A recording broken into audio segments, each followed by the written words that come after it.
当地时间28号，美日两国外长、防长在东京进行2+2会谈，集结抹黑中国和俄罗斯，炒作所谓中国威胁论。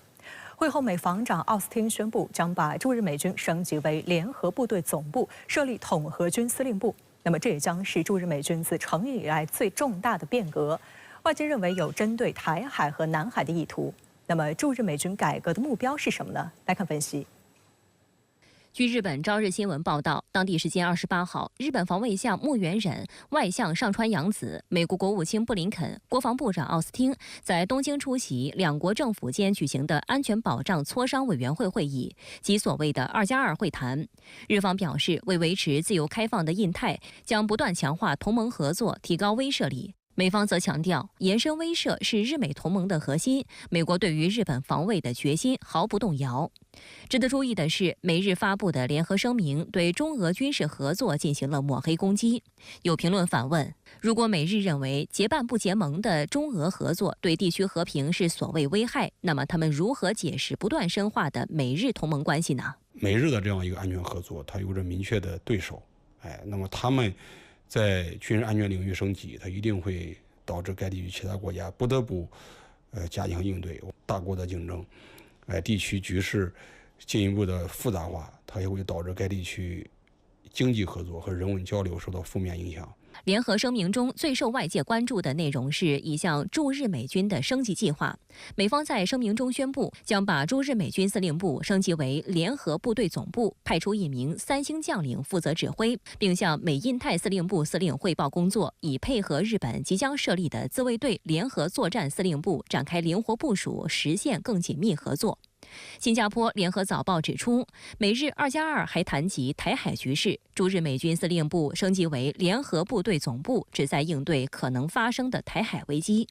据日本共同社报道，日本自卫队方面也推出与之配合的计划，计划在明年3月前以240人的规模成立联合作战司令部，成为统一指挥陆海空自卫队的常设机构。共同社指出，驻日美军司令部的升级版联合部队总部也考虑采用与日本自卫队联合作战司令部相同的规模，编制也是240人。 This will be the most significant change to U.S. Forces Japan since its creation, and one of the strongest improvements in our military ties with Japan in 70 years. 值得注意的是，在记者会上，美国防长奥斯汀宣称，此举并非基于来自中国的任何威胁，而是反映了盟国希望更密切、更有效的合作的愿望。奥斯汀强调，美方也不排除未来任命一位4星上将前往日本，与驻韩美军配置类似。美国防务新闻网站称，与驻日美军司令部的3星将领只负责指挥美军不同，一旦发生冲突，负责指挥驻韩美军的4星上将对美韩双方部队都将有作战指挥权。据悉，目前驻日美军规模约为54000人，司令部权限仅为基地管理等职能，而实战部队指挥以及与日本自卫队的协调工作，则由总部位于夏威夷的美国印太司令部负责。由于夏威夷与日本相距较远且有时差，因此美军内部一直有扩大驻日美军司令部指挥权限的呼声。这次扩权后，驻日美军司令部将升级为一个全军种的联合部队总部，有权独立与日本自卫队合作策划大规模行动，并在美日联合军演、情报共享、作战协调等方面享有更大权限。 美国《华盛顿邮报》评论称，驻日美军司令部升级是美日军事关系迈向更加牢固的里程碑，将使两国关系从过去以展示美方军事力量为主，转变为真正的军事同盟。路透社报道指出，这次升级是在美日两国军事战略都将中国视为最大战略挑战的背景下完成的，意在加强同盟。 一些舆论对美日军事联系增强表示担忧。英国《经济学人》杂志称，驻日美军司令部扩权也意味着需要更多的拨款。但在美国政治两极分化加剧，尤其是即将迎来大选的背景下，美军军费面临的变数也越来越大。而共同社则称，日本国内也出现对装备和战斗经验更胜一筹的美军影响力过度增强的担忧。一些日本舆论还质疑，面对特朗普有可能重返白宫的状况，日本政府加强与拜登政府的合作是否明智？拜登将拉拢日本作为一个重要战略。除此次宣布驻日美军升级以外，最近的一个例子还包括日本防卫省28号宣布，日本将向美国出售日本航空自卫队所持有的总价值约为30亿日元，约合人民币1.4亿的爱国者地对空导弹。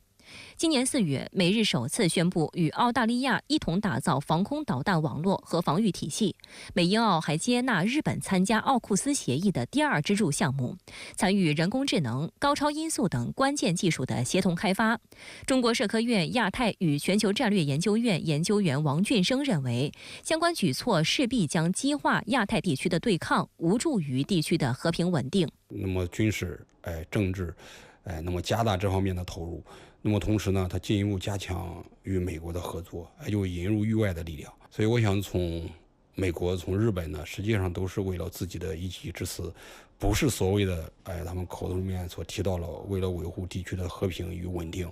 我觉得主要还是为了维护自己的利益。在此背景下，与美日2+2同日举行的另一场关键会议，则是首次在日本举行的美日韩3国防长会谈。韩国防长申元实也成为15年来首位访问日本的韩国防长。据韩联社报道，3国防长签署了韩美日安全合作框架协议。在美国拜登政府推动下，日韩过去一段时间里努力修复2战后的双边关系，摒弃前嫌，也促成了去年8月美日韩戴维营峰会的成功举办。但日韩之间的分歧并非解决了，而是被两国政府搁置了。此外，韩国内部有声音担忧与美国靠得太近，会导致韩国在对华和对俄关系中的战略自主性减少。现如今，拜登政府只剩半年任期，美日韩如今的一团和气还能延续多久，则受到质疑。值得关注的是，实际上这一次美日韩3边的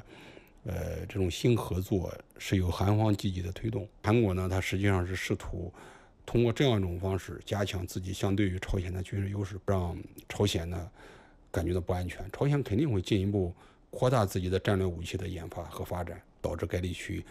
军备竞赛会进一步加剧。美国国务卿和防长的此次亚洲行被视为拜登政府的毕业之旅，目前旅程还在继续。29号，美日英澳4方安全对话外长会在日本东京举行。有美媒分析认为，眼下距离拜登任期结束还剩几个月，布林肯等人马不停蹄与地区国家互动，显然是为了进一步拉拢盟友，巩固拜登政府的政治遗产。然而，这一目的能在多大程度上实现，则要打上问号。小集团、小机制，主要是服务于大国的竞争，因为主要的主导者是美国。美国大选后，不管谁上台，他很有可能会继续保留这样一个机制，作为一个工具对中国进行打压。但是呢，他一定不会如美国期待的那样起到这样一个效果。美日2+2会议决定强化两国军事司令部，并将中国列为该区域的最大战略挑战。那他们此前还就台海局势有负面表态。美日将指挥系统全面升级，释放出怎样的危险信号呢？驻日美军司令部将重组为联合部队司令部，是美国在日本驻军半个多世纪以来动作最大的一次调整，就是把原先隶属于印太司令部的很大一部分军事指挥权下放给驻日美军，这将显著增强美军对西太地区突发事件的快速反应能力。不仅如此，根据美国国防部长奥斯汀的说法，驻日美军司令部重组为联合部队司令部之后级别也将得到提升。现在的驻日美军司令部呢，只是美军的一个2级职能司令部，司令为中将。重组后的联合部队司令部将升级为美军的1级联合作战司令部。尽管首任司令暂时为中将，但未来将会由上将担任。驻日美军进行如此大的指挥系统调整，是为了更好地匹配日本将在明年早些时候设立的统合作战司令部，也就是我们常说的联合作战司令部吧。日本现在的军事战略已经由专守防卫转变为主动进攻，因此在指挥体制上开始进行重大调整。设立联合作战司令部就能够在战时统一指挥日本陆海空自卫队。驻日美军和日本自卫队分别进行指挥系统的调整之后互相之间的联合程度会进一步加强。